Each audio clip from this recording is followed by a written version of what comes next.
So hello friends, कैसे हो आप सब। Welcome to my new video and I hope you all are well and आप सबकी एग्ज़ाम की प्रिपरेशन भी अच्छी चल रही होगी। तो दोस्तों, आज मैं आप सब लोगों के लिए कॉर्पोरेट अकाउंटिंग की स्ट्रेटेजी वीडियो लेकर आया हूँ। और बहुत सारे लोगों का मैंने देखा है, बहुत सारे स्टूडेंट का ये डाउट रहता है, बहुत सारे वीडियो पे कमेंट भी रहता है कि कॉर्पोरेट अकाउंटिंग रिवीजन के टाइम में कैसे जो मोस्ट इम्पोर्टेंट चैप्टर होते हैं उसको कैसे रिवीजन करें ताकि एग्ज़ाम से पहले मतलब जो भी जिसमें लो एफर्ट्स लगे, लो एफर्ट्स वाले चैप्टर है उसमें मार्क अच्छे मिले। तो इसीलिए मैं सोचा कि चलो स्ट्रेटेजी वीडियो एक बना देते हैं कॉर्पोरेट अकाउंटिंग पे। तो आज मैं बस वही वीडियो लेकर आया हूँ। देन तो सबसे पहले मैं बस एक चीज़ कहना चाहूँगा कि जो भी स्टूडेंट जैसे कॉर्पोरेट अकाउंटिंग और ऑडिट, आप लोगों को तो पता ही होगा कि दोनों 50-50 नंबर के आते हैं दोनों, और दोनों ही मोस्ट इम्पोर्टेंट है। तो दोस्तों, मैं सबसे पहले उन स्टूडेंट के लिए स्ट्रेटेजी बताऊंगा जो ऑडिट पे ज़्यादा फोकस करेंगे। जैसे दो तरह के स्टूडेंट होते हैं, एक ऑडिट पे फोकस करेंगे और एक कॉर्पोरेट अकाउंटिंग पे। और मोस्टली ऐसे स्टूडेंट हैं यहाँ पे, आई नो, जिनको थ्योरी में बहुत ज़्यादा प्रॉब्लम होती है, बट कुछ ऐसे भी स्टूडेंट हैं जिसकी थ्योरी मतलब ठीक ठाक होती है, ज़्यादा नहीं तो मतलब एवरेज तो होती है। तो सबसे पहले मैं उन स्टूडेंट के लिए स्ट्रेटेजी बताऊंगा जिनकी थ्योरी मतलब ठीक है। तो वो अगर ऑडिट पे फोकस कर रहे हैं, जैसे ऑडिट का भी 3 क्वेश्चन आएगा, 6 AB, 7 AB और 8 AB, ठीक है। तो ऑडिट पे ज़्यादा फोकस करेंगे, तो अगर आप ऑडिट के 3 क्वेश्चन बनाते हो तो 2 क्वेश्चन आपको और बनाने पड़ेंगे। तो मैं सबसे पहले उन स्टूडेंट के लिए स्ट्रेटेजी बताऊं तो कॉर्पोरेट में आप सबसे पहले अगर मेरे अकॉर्डिंग चल रहे हो तो एक presentation of financial statement of company, ऐसे एक चैप्टर है, आप उस चैप्टर को सबसे पहले कर लो क्योंकि वो बहुत ही ज़्यादा इजी चैप्टर है और हर अटेम्प्ट में उस चैप्टर से क्वेश्चन आते हैं 7 नंबर के। अगर आपको देखना हो तो आप एग्जाम का क्वेश्चन देख लो क्योंकि उस चैप्टर से हर अटेम्प्ट में क्वेश्चन पूछे जाते हैं। देन अगर आपको दूसरा क्वेश्चन कोई अटेम्प्ट करना है तो मैं रिकमेंड करूँगा कैश फ्लो स्टेटमेंट। आप कैश फ्लो स्टेटमेंट चैप्टर कर लो, बहुत ही ज़्यादा इजी चैप्टर है और बस आप 2-3 बार रिवीजन करोगे तो कैश फ्लो स्टेटमेंट इजीली हो जाएंगे। तो ये उन स्टूडेंट के लिए है जो ऑडिट पे फोकस करेंगे और मोस्टली 2 से 3 क्वेश्चन कॉर्पोरेट का बनाएंगे। तो मैं रिकमेंड करूंगा एक presentation of financial statement of company और एक कैश फ्लो स्टेटमेंट।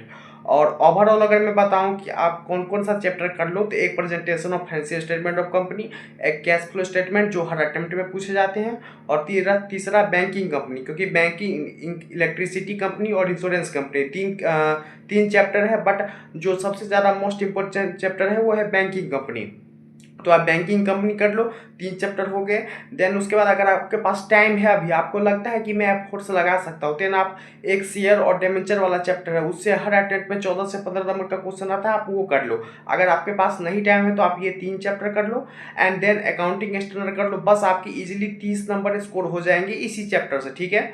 और अब मैं उन स्टूडेंट के लिए बताऊंगा जो ऑडिट पे ज़्यादा फोकस ना करके कॉर्पोरेट अकाउंटिंग में फोकस करेंगे। तो अब उन स्टूडेंट के लिए मैं स्ट्रेटेजी बता देता हूँ। देन देखो, आप अगर आप ऑडिट, अगर आपकी थ्योरी वीक है, मतलब ज़्यादा थ्योरी में इंटरेस्ट नहीं है, तो फिर आप कॉर्पोरेट पे फोकस करो। और अगर आप कॉर्पोरेट के ज़्यादा क्वेश्चन करना चाहते हो, यानी 3-4 क्वेश्चन कॉर्पोरेट के और 1 या 2 अगर आप ऑडिट के करना चाहते हो, तो सबसे पहले आप कॉर्पोरेट में वही presentation of financial statement of company कर लो जो सबसे ज़्यादा ईजी है, लो एफर्ट्स लगेंगे और मार्क्स मिलेंगे, ठीक है। देन उसके बाद आप कैश फ्लो स्टेटमेंट करो, 7 नंबर का आता है हर अटेम्प्ट में, वो भी इजी चैप्टर है, 2 चैप्टर हो गए। देन उसके बाद मैं आपको रिकमेंड करूंगा बैंकिंग कंपनी, ठीक है, हर अटेम्प्ट में पूछे जाते हैं, 21 नंबर आपका सिक्योर हो गया यहाँ पे। और उसके बाद अगर आपको शेयर डिवेंचर वाला अगर आप लगता है आप कर लेंगे और आपके अंदर वो कैपेबिलिटी है, देन आप टाइम है तो आप कर सकते हो क्योंकि 15 से 20 नंबर उस चैप्टर से आते हैं। और अगर आप नहीं करना चाहते हो तो 3 चैप्टर इधर हो गए। देन आप फिर अकाउंटिंग स्टैंडर्ड कर लो क्योंकि अकाउंटिंग स्टैंडर्ड से हर अटेम्प्ट में 7 से 10 नंबर का आता है। देन उसके बाद इंश्योरेंस कंपनी कर लो क्योंकि इंश्योरेंस कंपनी से ऑब्जेक्टिव पूछे जाते हैं, तो मेनली आपके 25 नंबर से 30 नंबर तो यहीं स्कोर हो गया। उसके बाद अगर आप 1-2 क्वेश्चन ऑडिट का कर लोगे तो आप इजीली 60+ स्कोर कर लोगे, कोई भी दिक्कत आपको नहीं आएगी इसमें। तो ये उन स्टूडेंट के लिए था जो कॉर्पोरेट में ज़्यादा फोकस करेंगे, ठीक है। और अगर आप मुझसे पूछो तो मैं मतलब ये बताऊंगा कि कॉर्पोरेट अकाउंटिंग में आप ये 3 से 4 चैप्टर कर लोगे तो आपको इजीली हो जाएंगे, जो मैंने शुरू में बताया है वो बस आप कर लो। और और अगर ऑडिट आपको टफ लग रही है, थ्योरी नहीं याद हो रही है, तो फिर कॉर्पोरेट आराम से आपकी हो जाएगी। बस रिवीजन के टाइम में उस चैप्टर पे आप ज़्यादा फोकस करना जो लो एफर्ट्स में सबसे ज़्यादा मार्क्स देंगे। वैसे चैप्टर एक भी छोड़ना नहीं है, बट सबसे पहले उन चैप्टर्स को करना है जो लो एफर्ट्स में ज़्यादा मार्क्स देंगे। तो दोस्तों, अगर आप लोगों को ये वीडियो अच्छी लगी हो तो वीडियो को एक लाइक करके कमेंट करना, और आप लोग ये कमेंट करना कि अगर आपको किसी भी सब्जेक्ट में दिक्कत हो रही है या कुछ भी एक ऐसी स्ट्रेटेजी चाहिए तो मैं इस पर वीडियो बना दूंगा, कोई दिक्कत नहीं होगी, ठीक है। क्योंकि मेरा खुद ग्रुप 2 का एग्जाम है जून 26 में, तो मेरी इससे कॉन्फिडेंस भी हाई होती है कि मैं अगर किसी को कुछ बताता हूँ या फिर शेयर करता हूँ। तो अगर आप लोग को किसी भी सब्जेक्ट में प्रॉब्लम है या कोई स्ट्रेटेजी वगैरह चाहिए तो आप लोग कमेंट करना, ठीक है। तो मिलते हैं फिर नेक्स्ट वीडियो में।